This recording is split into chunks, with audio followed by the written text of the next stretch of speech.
ఒకప్పుడు ఎన్నికలంటే పారదర్శకంగా జరిగేటివి. స్థానిక సంస్థల ఎన్నికల నుండి రాష్ట్ర దేశ స్థాయి ఎన్నికల వరకు కూడా కనీసం కాసింత బాధ్యతాయుతంగా జరిపించే సిస్టమ్స్ అన్న ఉంటూ ఉండే. ఇప్పుడు అంతా పాపర్ పట్టిపోయినాయి అంటారు. అంత దాపు సిస్టమ్స్ అన్ని వర్స్ట్ అయిపోయాయి. అండ్ స్థానిక సంస్థల ఎన్నికల గురించి మనం ఎంత తక్కువ మాట్లాడుకుంటే అంత మంచిదేమో. ఎవరు అధికారంలో ఉంటే వాళ్ళే విచ్చలవిడితనం, వేరే వాళ్ళ నామినేషన్ వేయకుండా వేసినా కూడా తిరస్కరింపబడేటట్లు చేసి ఏకగ్రీవం అని చేసి విపరీతమైనటువంటి విచ్చలవిడితనం. అసలు ప్రజాస్వామ్యం అనే పదమే సిగ్గుతో తలదించుకుంటుంది. అట్లా ఉంటాయి ఈ వ్యవస్థల వ్యవహార శైలి, అధికారంలో ఉన్న వాళ్ళ వ్యవహార శైలి. అన్ని ఏకగ్రీవాలు. అసలు నామినేషన్ వేయడానికనే భయపడిపోతారు.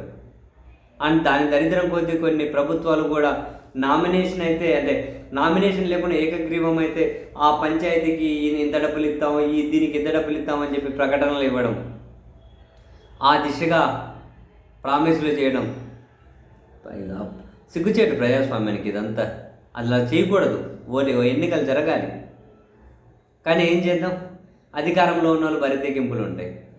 సో వీటన్నిటికీ ఫుల్ స్టాప్ పెట్టే విధంగా సుప్రీంకోర్టు కీలక నిర్ణయం తీసుకునే దిశగా వెళ్తూ ఉంది.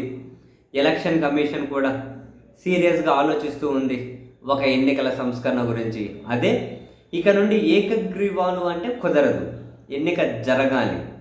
ఒకవేళ వేరే వాళ్ళు ఎవరు కనుక పోటీలో లేకుండా ఒకే ఒకరు పోటీలో ఉన్న మరో అభ్యర్థిగా నోటా బరిలో ఉంటుంది. సరే, నోటాకి ఎక్కువ వస్తే ఏంటి అనడానికి ఇంకెప్పటికి పరిష్కారం లేదు. అయినా కూడా ఎన్నిక అనేది జరగాలి కాబట్టి నోటా ఖచ్చితంగా బరిలో ఉంటుంది అని అనుకున్నప్పుడు ఈ బరితెగింపుకు కొంతైనా కనుక అడ్డుకట్టబడుతుంది కదా. ఎన్నిక కంపల్సరీ జరగాల్సిందే అన్నప్పుడు ఈయన ఏకగ్రీవాలు ప్రకటించుకోవడం, అసలు అదిగో మాకు ఇన్ని ఏకగ్రీవాలు అయ్యాయి, ఇక్కడ ఏమంటారు ఎన్నిక లేకుండా ఏకగ్రీవంగా ఎన్నిక కావడం, ఇటువంటివన్నీ అయితే ఉండవు కదా. సో డెఫినెట్లీ అది ఒక మంచి సంస్కరణ అయితే అవుతుంది. స్థానిక సంస్థల్లో కొంతలో కొంతైనా బరితెగింపులకు అడ్డుకట్ట వేసే దిశగా అయితే అది పనికి వస్తుంది. సో ఎలక్షన్ కమిషన్ తాజాగా అన్ని రాజకీయ పార్టీలతో కూడా సమావేశం ఏర్పాటు చేసింది. సుప్రీంకోర్టు తదుపరి విచారణ అంతవరకు ఏకగ్రీవాలనే మాట తీసేసి ప్రతిదానికి ఎన్నిక జరిపే విధంగా అయితే ముందుకెళ్తూ ఉన్నారు. త్వరలో తెలంగాణలో స్థానిక సంస్థల ఎన్నికలు జరిపించబోతున్నారు కదా. అక్కడ ఎన్నికల కమిషన్ ఈ దిశగా సీరియస్గా ఆలోచిస్తూ ఉంది.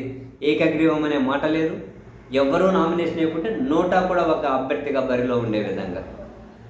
సో వెరీ సూన్ ఇదైతే మొత్తం మీద పట్టాలెక్కబోతూ ఉంది.